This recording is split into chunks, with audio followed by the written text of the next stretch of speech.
Antes de empezar quería decir un par de cosas. La primera es que este video no va desde un punto de vista ideológico o político ni en pro de un movimiento social, ya que este canal se centra en el mundo del anime y del manga, y aunque algunos de los puntos que trata en este video están relacionados con el ámbito social, esto va centrado en cómo esto afecta a la industria del anime. Lo otro es que empezaré a subir videos a mi cuenta de TikTok, sé que ya lo había dicho antes, pero no había tenido el tiempo para hacerlo y además creo que no les llamó mucho la atención, pero quisiera subir videos más cortos en donde pueda responder a los comentarios del canal o quizás hacer reseñas cortas o quizás hablar de forma más coloquial de animes o mangas que estoy viendo o leyendo. En la descripción del video está el enlace a mi cuenta de TikTok al igual que en la biografía del canal y aunque sea algo tarde, muchas gracias por los 1000 suscriptores. En el anime siempre ha habido un tema que me genera cierta inconformidad y es la forma de cómo se desarrollan ciertos tipos de personajes, casos como el del alivio cómico o el del rival del protagonista. Pero aparte de estos, los personajes femeninos en la mayoría de ocasiones me dejan con una sensación agridulce, ya que como muchos sabemos, estos en la mayoría de las historias terminan con poco desarrollo o caen en los clichés de siempre, siendo la damisela en peligro, ser usadas como fanservice o ser solo el interés romántico del protagonista. Aparte de esto, como mencionaba en el video anterior, vemos que el anime, gracias a las demografías, nos muestra ese lado de Japón bastante conservador, por lo que en este video no solo quiero tocar el tema de los personajes femeninos como tema central, sino también a sus autoras y cómo son encasilladas en cierto tipo de historias o géneros,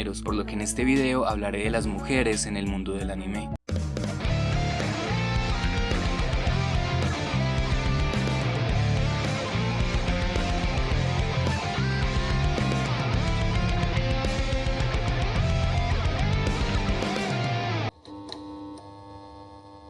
Al inicio, este video lo pensé como una especie de top o un video dividido por puntos de qué hace a un personaje femenino resaltar de los demás, pero cada que me sentaba a escribir el guión se me dificultaba pensar en personajes femeninos que resaltaran realmente, o más bien encontrar un patrón que se repitiera en estos. Lo que sí pude encontrar fue patrones negativos, lo que me llevó a cambiar este video a ver un poco más de las mujeres dentro del anime, tanto personajes como autoras, y los problemas más comunes que nos encontramos en esto, empezando con...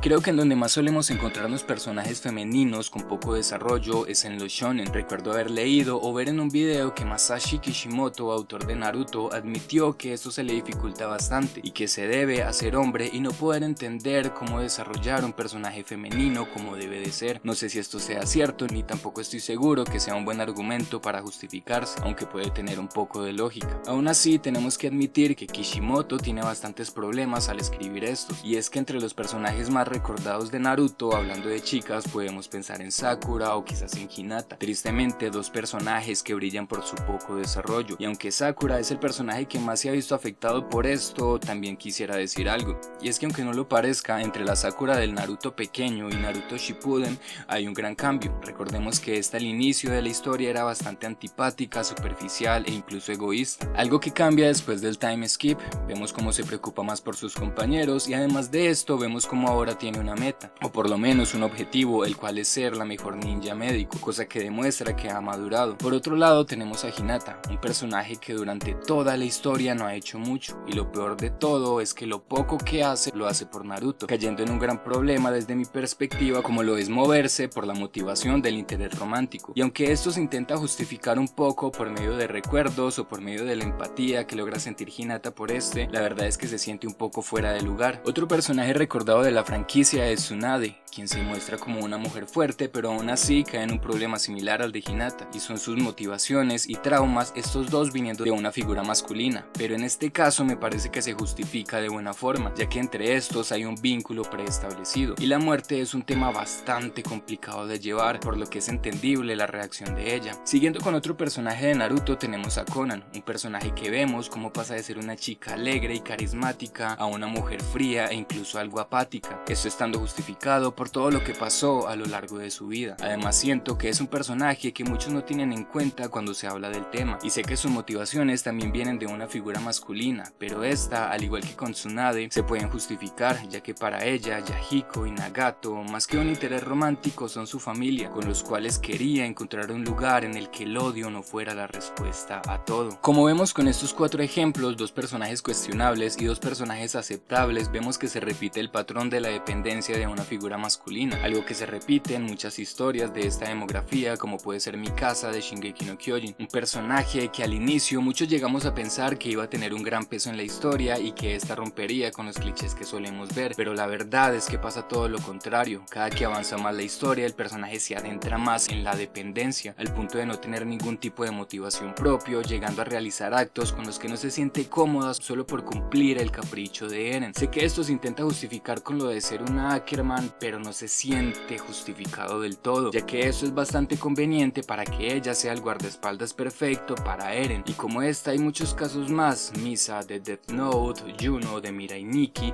o incluso casos más preocupantes como el de Elizabeth de Nanatsu no Taizai. Y aunque esto es bastante común, también hay casos en donde los hombres pueden escribir un buen personaje femenino, y voy a usar de ejemplo a dos, que serían Bulma de Dragon Ball y Nami de One Piece, dos personajes que se caracterizan por tener una personalidad fuerte y que han ayudado a que avance la trama. En el primer caso, Bulma siempre ha estado presente en el desarrollo de la historia, creó el radar del dragón, un objeto bastante importante a lo largo de esta historia, creó la máquina del tiempo e incluso creó un control remoto con el cual todo el problema de los androides se hubiera podido evitar si alguien no se hubiera enamorado. En el caso de Nami, su rol es uno de los más importantes para el mundo de One Piece, como es ser la navegante, y es que seamos sinceros, sin Nami ninguno de ellos hubiera podido llegar a donde están ahora, y mucho menos si dependían de él. En cuestión de desarrollo de personaje también lo hacen bien, ya que podemos ver una evolución al igual que una madurez por parte de estos dos, en especial Nami con toda la historia que hay detrás de ella, y aunque los nombré como buenos personajes femeninos, tienen dos puntos que también pueden llegar a ser repetitivos, que son el ser usados como fanservice y el hecho de darles un rol alejado de las batallas, dejándolas en un campo, por llamarlo así, más intelectual. En esta parte quería nombrar animes fuera de las demografías dirigidos para un público femenino pero creadas por mujeres, pero tristemente la mayoría de estos no los he visto, como es el caso de The Gray Man o Ao no Exorcist, por lo que tomaré de ejemplo uno de los pocos que conozco de inicio a fin, que es Kimetsu no Yaiba, escrito y dibujado por Koyoharu Gatouge. Entre los personajes femeninos más populares de esta historia tenemos a Nezuko, Shinobu o Kanroji, personajes que para mí dejan mucho que desear, y es que Nezuko tiene la función de ser ese personaje tierno o kawaii, teniendo poco desarrollo de personalidad, ya que este a lo largo de la historia va a ser usado como un detonante emocional tanto para Tanjiro como para el espectador, cosa que para generar un momento dramático está bien, pero esto no quiere decir que tenga un buen desarrollo. Y aquí quiero hacer un inciso, y es que aunque ella ayuda en varias ocasiones en las batallas, como dije, su desarrollo de personalidad es bastante escaso. Con Shinobu pasa algo que considero bastante molesto, al igual que con Kanao, y no es tan centrado en el desarrollo del personaje sino en lo que hacen con estos, que es restarles protagonismo, para ser más exacto darle el protagonismo a Inosuke en la batalla contra las lunas superiores, cosa que pasa constantemente en Kimetsu no Yaiba. A pesar de esto, estos dos personajes, Kanao y Shinobu, me parece que tienen un desarrollo coherente para la historia, a diferencia de Kanroji.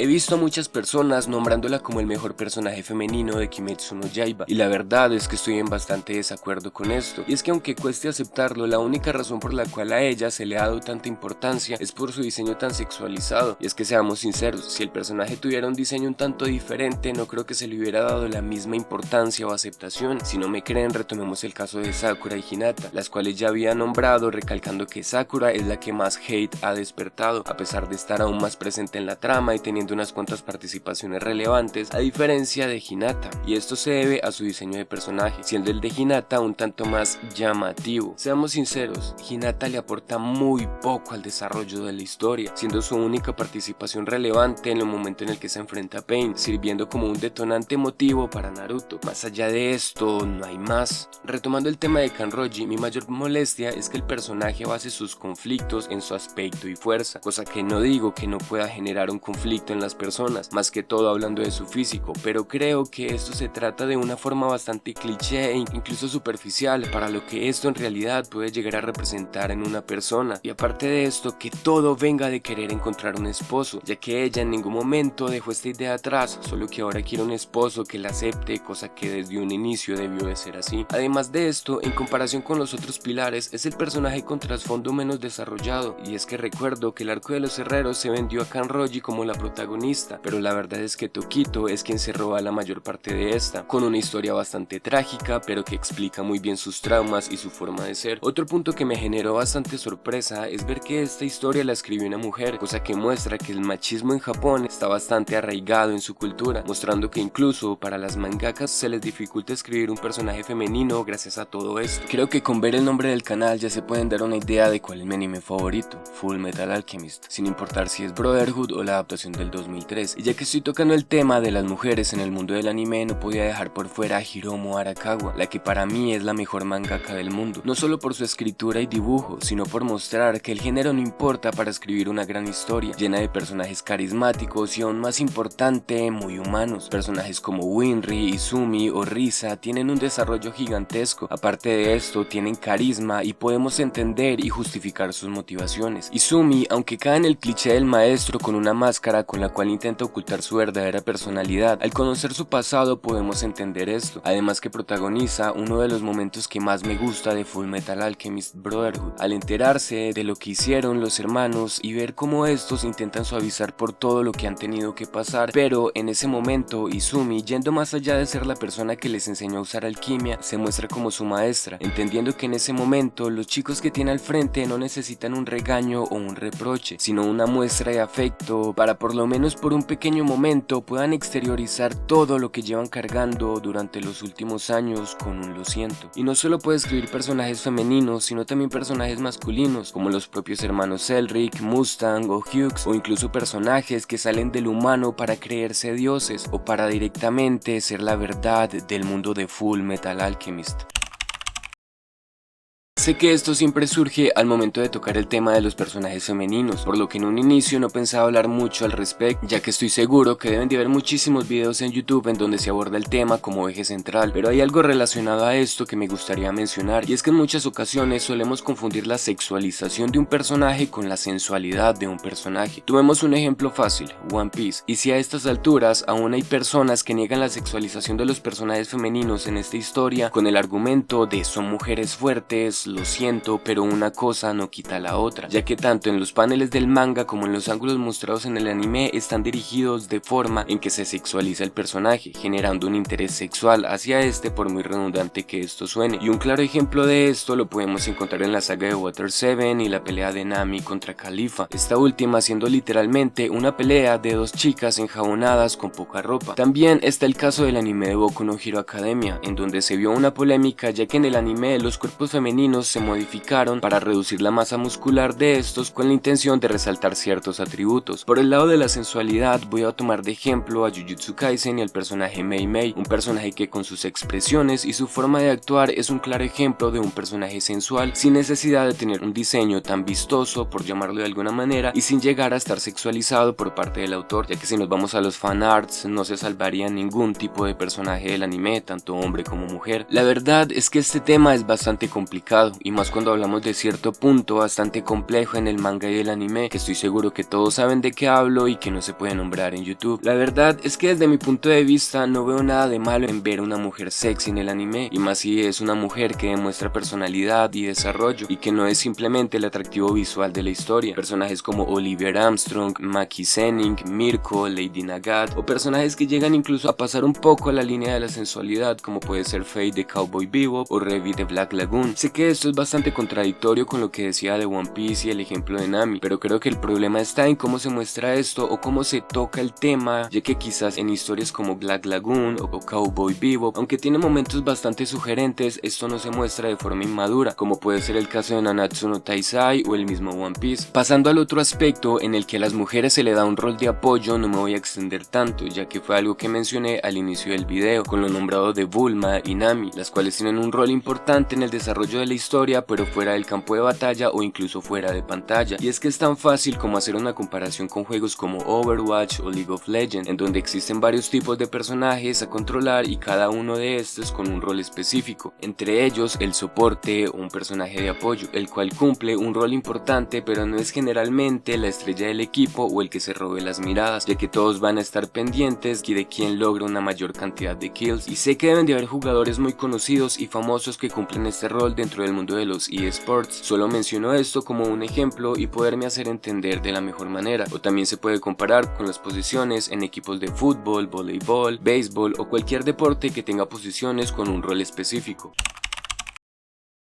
Como explicaba en el video anterior, las demografías se encargan de decirnos para qué público están dirigidas las historias, cosa que genera un encasillamiento tanto en el tipo de historias como el público que consume estas. Pero aparte de esto también encasilla a los mangakas, en donde en muchas ocasiones se da a entender que una mujer siempre escribirá historias románticas o quizás slice of life, en donde la acción no hace acto de presencia, y que esto es un rol principalmente para los hombres. Un ejemplo de esto es el caso de Hiromu Arakawa, la cual firma con su nombre pero en versión masculina para que esto no pueda de cierta forma poner en duda su trabajo, ya que su verdadero nombre no es Hiromu sino Hiromi, pero esto ha cambiado a lo largo de la historia del anime y creo que uno de los pilares en esto es Clamp, un grupo de 4 mangakas que son Tsubaki Nekoi, Satsuki Igarashi, Mokona Apapa y Nanase Okawa, las cuales son responsables de historias como Las Guerreras Mágicas o Sakura Card Captors, estas dos siendo unos grandes exponentes en el género del Mahou Shoujo, en los cuales